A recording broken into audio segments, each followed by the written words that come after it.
La sobreexplotación de los mantos acuíferos del país sigue creciendo. El problema de la desecación no tiene que ver solo con la pérdida del agua, también con la contaminación del sitio, que a su vez contamina el agua que se filtra. En Yucatán se han contaminado los cenotes de agua dulce por el crecimiento desmedido de las granjas de cerdos que tampoco cuentan con permisos legales ni de salud. En Oaxaca, la comunidad Ayuk de Ayutla ha ganado un juicio en el que se les debe restituir el acceso al agua del manantial que les fue arrebatado con violencia en 2017.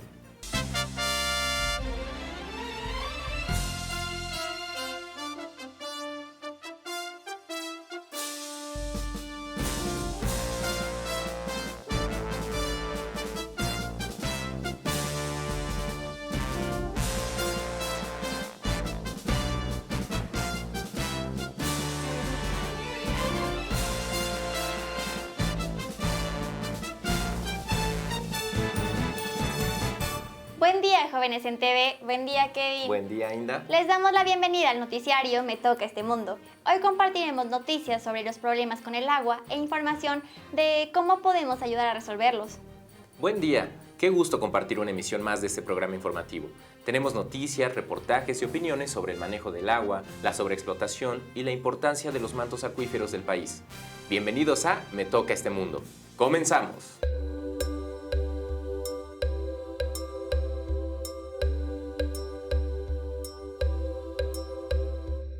El agua es fundamental para la vida del planeta.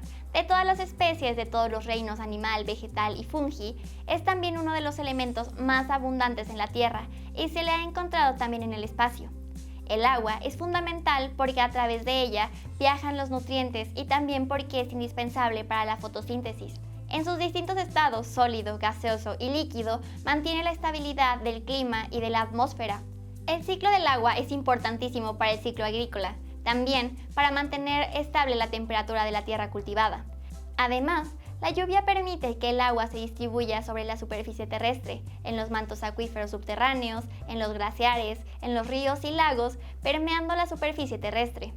Según un informe de la Semarnat, el 70% del agua que se extrae de los mantos acuíferos se usa para la agricultura. Del agua que se extrae en la industria, casi el 80% se destina a la producción de energía. De toda la que hay en el planeta, solamente el 3% es agua dulce que se puede consumir por los humanos. La disponibilidad anual del agua por habitante en el país se ha reducido en los últimos 55 años. Pasó de 11.500 metros cúbicos en 1955 a 4.273 metros cúbicos en 2011. Peor aún, se prevé que para el 2025 esta cantidad se reducirá a menos de 4.000 metros cúbicos, según el análisis del Centro de Estudios Sociales y de Opinión Pública de la Cámara de Diputados. Las comunidades de muchas regiones del país han denunciado la sobreexplotación, la apropiación y el extractivismo del agua. Es importante decir que el agua potable es un recurso no renovable y que un manto contaminado es muy difícil de recuperar. El día de hoy platicaremos con Briseida López Álvarez, que nos hablará de la situación del agua y las comunidades en el país. Pero primero, veamos este reportaje que nos preparó Kevin.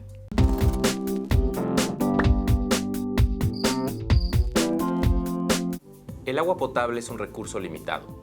Los cuerpos de agua son fáciles de contaminar, ensuciar e intoxicar. En cambio, hacer potable un litro de agua es muy costoso, pues tienen que pasar por procesos químicos complicados para limpiarla. El agua potable se encuentra en mayor cantidad en los mantos acuíferos subterráneos. Son formaciones de rocas porosas y permeables, de una o más capas que almacenan agua y la filtran. Se forman gracias a que el agua de la lluvia se filtra por la tierra hasta llegar a una capa impermeable que permite formar un depósito.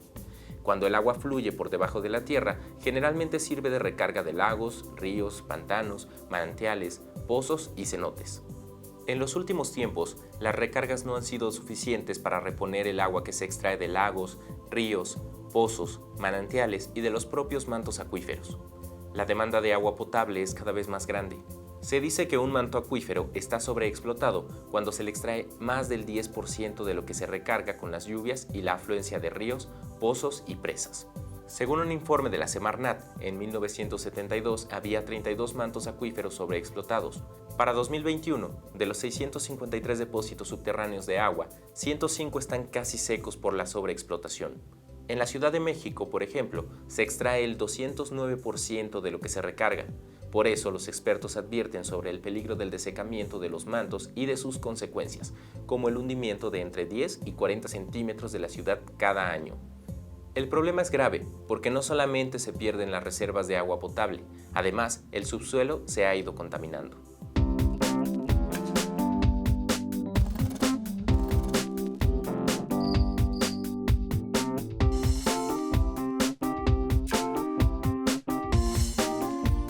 ¿Recuerdas, Kevin? En el programa de los bosques vimos que la propiedad comunal es un modelo para proteger los recursos naturales, porque las comunidades son las que históricamente han defendido el agua.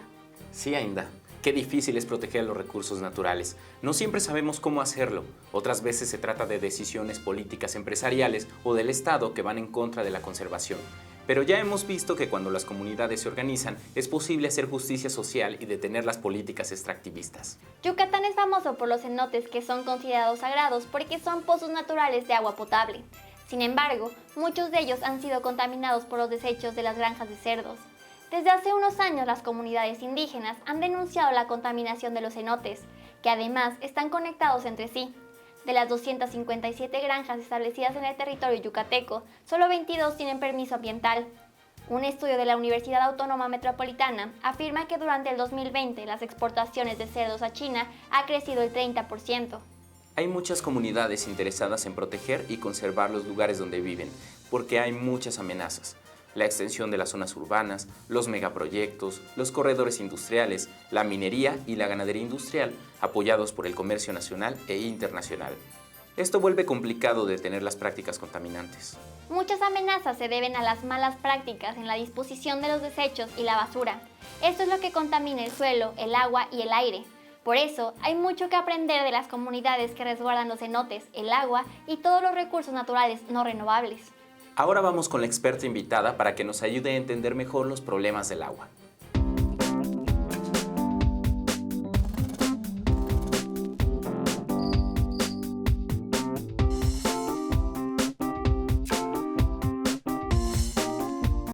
Briseida López Álvarez es doctora en Ciencias Ambientales, especialista en hidrogeología y profesora investigadora del Colegio de San Luis Centro Público de Investigación del CONACYT. Hola, doctora Briseida, muchas gracias por estar aquí. Para comenzar, nos gustaría saber cuál es la importancia de los mantos acuíferos del país. Un acuífero es una formación geológica que puede estar hecho por una o varias capas de rocas que permiten almacenar, pero también extraer agua de esas estructuras. A esta agua que fluye o que atraviesa esta formación geológica también se le conoce como agua subterránea y a eso le podemos llamar un acuífero o un manto acuífero. En términos generales, se sabe que el agua, los grandes volúmenes de agua dulce para el cual podemos usar los humanos para tomar, se encuentra concentrada en los glaciales. Ese es el gran volumen de agua que tenemos. Pero después sigue justamente el agua subterránea, que está almacenada en estas capas geológicas, como ya lo mencionaba. Y después tenemos, en tercer lugar, al agua que está en los ríos, lagos o manantiales, por ejemplo, ¿no? Entonces, eso hace hoy en día que el agua subterránea se convierta en el recurso o en uno de los recursos más importantes para uso del ser humano para sus distintas actividades, pero principalmente, por ejemplo, para consumo humano o para actividades económicas como la agricultura, como la industria. Doctora, ¿nos podrías explicar qué pasa cuando estos mantos son sobreexplotados? Si nosotros extraemos el agua subterránea de forma desmedida o sin un control o sin un buen uso, esta agua puede ser agotada, se puede acabar. Existen lugares donde los acuíferos se han quedado prácticamente sin agua. Este uso desmedido pues trae varias consecuencias. Primero, pues la población que depende de esta agua y todas sus actividades, pues tendría complicaciones. No habría agua para beber, no habría agua para la agricultura y tampoco, por ejemplo, para las industrias, ¿no? Entonces, eso generaría muchos problemas, no solamente de corte social, sino también de tipo económico. Por ejemplo, en las zonas urbanas, tal vez hemos escuchado en las noticias que de repente dicen, se abrió un socavón en tal lugar, en tal ciudad, ¿no? O colapsó a media calle, colapsó y se cayeron 3 vehículos en el socavón que se abrió, ¿no? En términos generales, yo podría decir que alrededor del 70-80% del agua que se usa en todo el país viene de fuentes subterráneas. ¿Es posible su recarga de manera natural? Bueno, los acuíferos tienen, o su recarga hablamos de recarga natural cuando el agua que va a ingresar a estas estructuras geológicas proviene de la precipitación. Y cuando hablo de precipitación, no solamente es la lluvia, ¿no? También puede ser, por ejemplo, lloviznas, aguanieve, granizo. La otra forma natural es a través de los ríos, justamente cuando el agua llega a los ríos, esta agua que aunque fluye, no es estática, también está generando recarga a los mantos acuíferos. Pero, por ejemplo, va a depender, en primer lugar, de las propiedades del acuífero, ¿no?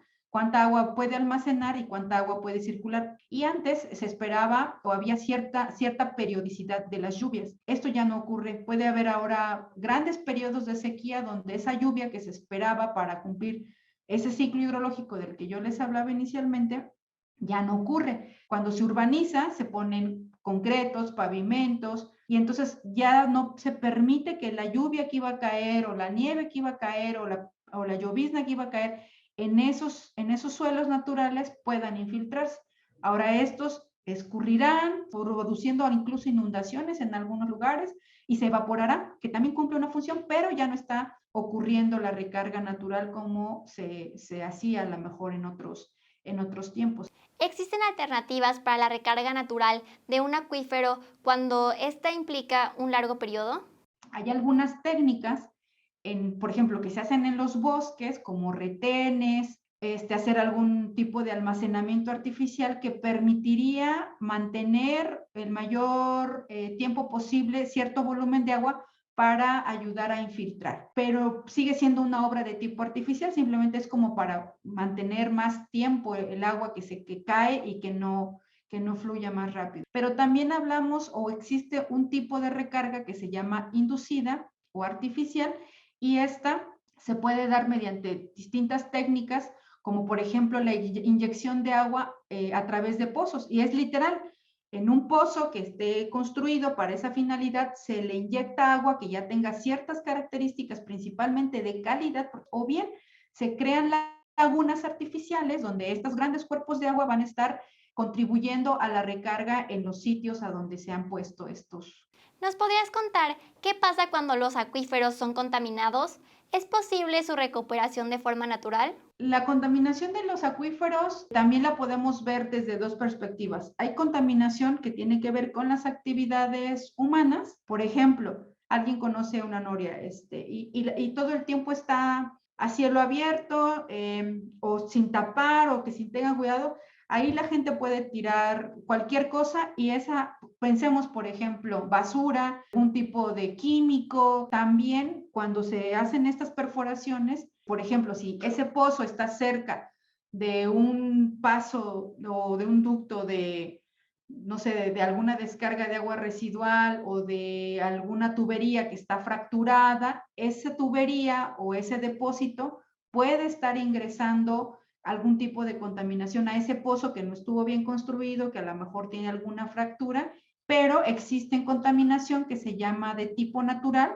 Hay contaminación por flúor o por arsénico. Ese flúor y ese arsénico está de manera natural en el agua, porque las rocas en las que cruza ese acuífero le van agregando este tipo de minerales al agua. Hay técnicas de eliminación de estos contaminantes, pero hasta ahorita resultan muy caros todavía como para ponerlos como una práctica, digamos, cotidiana de eliminación. Estas sales siguen estando presentes en el agua de consumo, y hay muchos casos en la zona lagunera, por ejemplo, de enfermedades asociadas a este tipo de contaminación, que aunque es de tipo natural, pues tiene que ver con que nosotros extraemos esa agua para nuestro consumo, ¿no? Algunos de estos contaminantes que se generan en la superficie, por ejemplo, en la agricultura, cuando se hacen los riegos a las zonas agrícolas, antes a esas plantas ya le echaron a lo mejor algún tipo de agroquímico que se va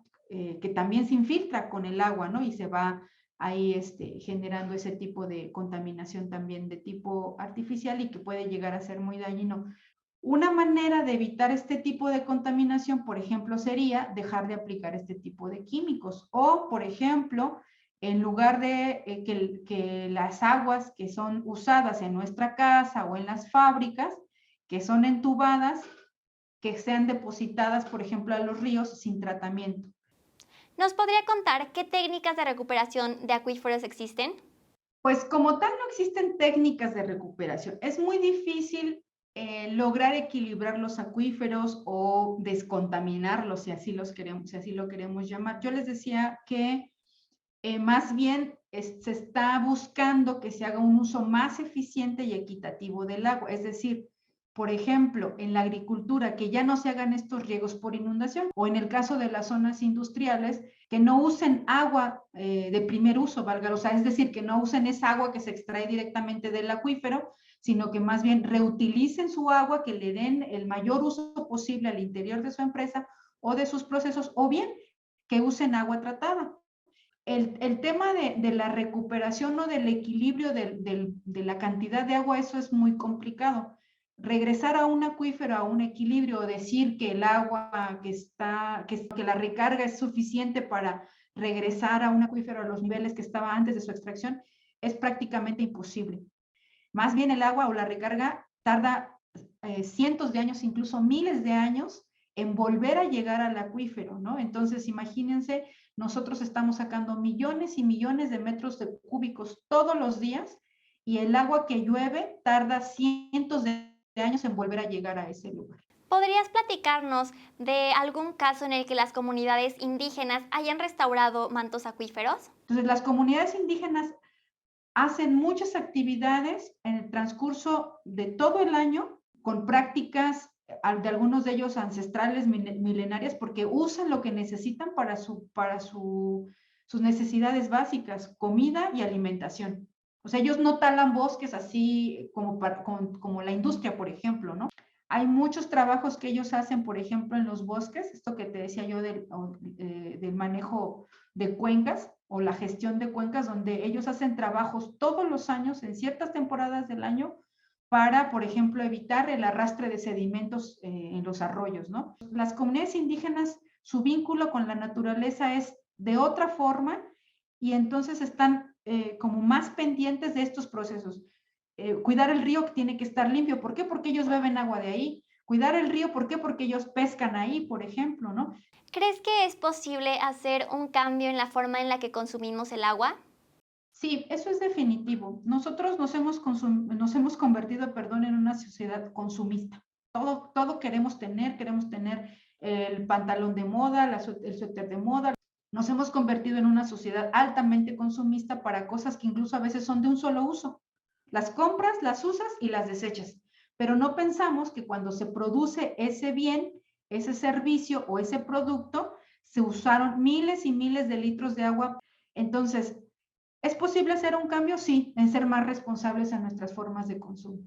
Pensar que lo que voy a usar me sirva lo más posible o reusarlo lo más posible, que lo que me voy a comer sea lo más nutritivo posible y que genere la menor cantidad de desechos posible. ¿Nos podrías contar quién es responsable de la sobreexplotación y de la contaminación de estos mantos acuíferos en nuestro país?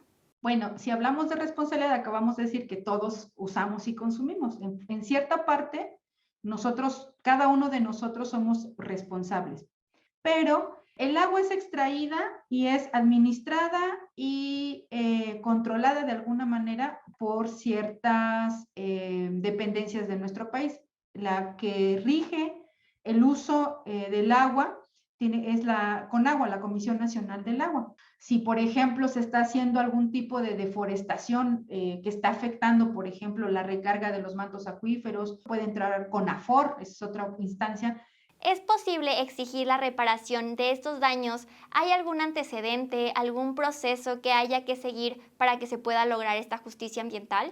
Hay una serie de derechos que México ha suscrito para garantizar a los ciudadanos que el agua que consume o en el lugar que vive sea sano y que no tenga daños en la salud. La realidad es que esto no ocurre así y algunas comunidades o algunas poblaciones han decidido entablar juicios de tipo ambiental, insisto, no solo en México, sino en cortes internacionales, ¿no? Y son procesos complejos, pero que existen, ¿no? Y curiosamente muchos de estos procesos están siendo más bien llevados por comunidades indígenas, son los que se han visto más afectados. Doctora, sabemos que algunas comunidades proponen una forma interseccional para mejorar el manejo del agua. ¿Podrías platicarnos algún ejemplo? Hay varios, pero yo más que manejo interseccional, yo creo que las comunidades, y otra vez pongo el ejemplo de las comunidades indígenas, por ese vínculo que tienen con la naturaleza, han encontrado las formas como de sostener esos ecosistemas y a su vez la vida de ellos en esos ecosistemas. Han encontrado formas, han encontrado vínculos con las instituciones, como CONAFOR, como CONAGUA, como con Semarnat, incluso algunas ONGs, algunas organizaciones civiles, que les dan recursos para que ellos sigan manteniendo, por ejemplo, conservando los bosques, porque en estas regiones es donde, por ejemplo, son las grandes productoras de agua. ¿Te gustaría añadir algo más? Y no me queda más que invitarlos pues a que sean usuarios responsables del agua y de los recursos en general. Briseida, muchas gracias por acompañarnos el día de hoy. Hasta la próxima.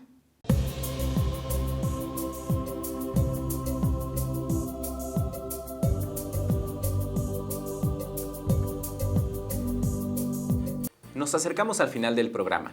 Antes de que se acabe el tiempo, vamos a otra noticia y enseguida nuestra sección Para saber más, en donde les tendremos preparadas algunas notas.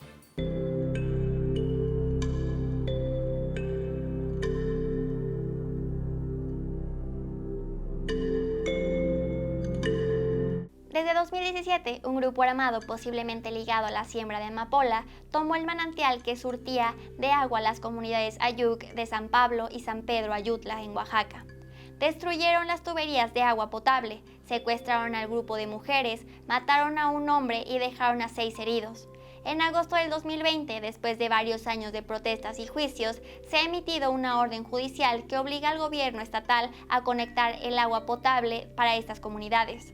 Algunos de los defensores relataron que fueron atacados y despojados de una parte de sus bosques por la gente de Tamazulapan, del Espíritu Santo, una zona dedicada al cultivo de amapola. Ya se hicieron las denuncias y están en contacto con las autoridades del estado.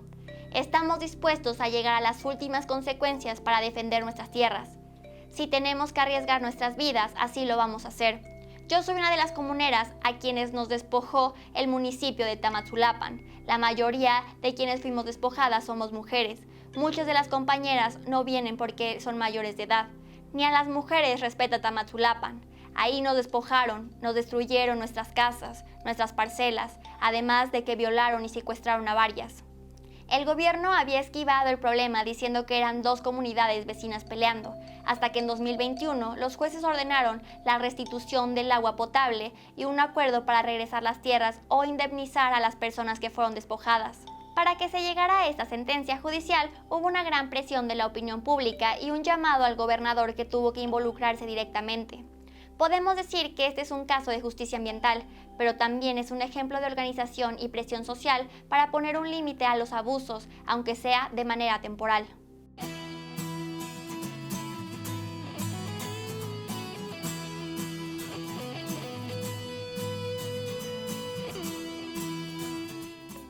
Durante años hemos visto las campañas de cuidado y defensa del agua.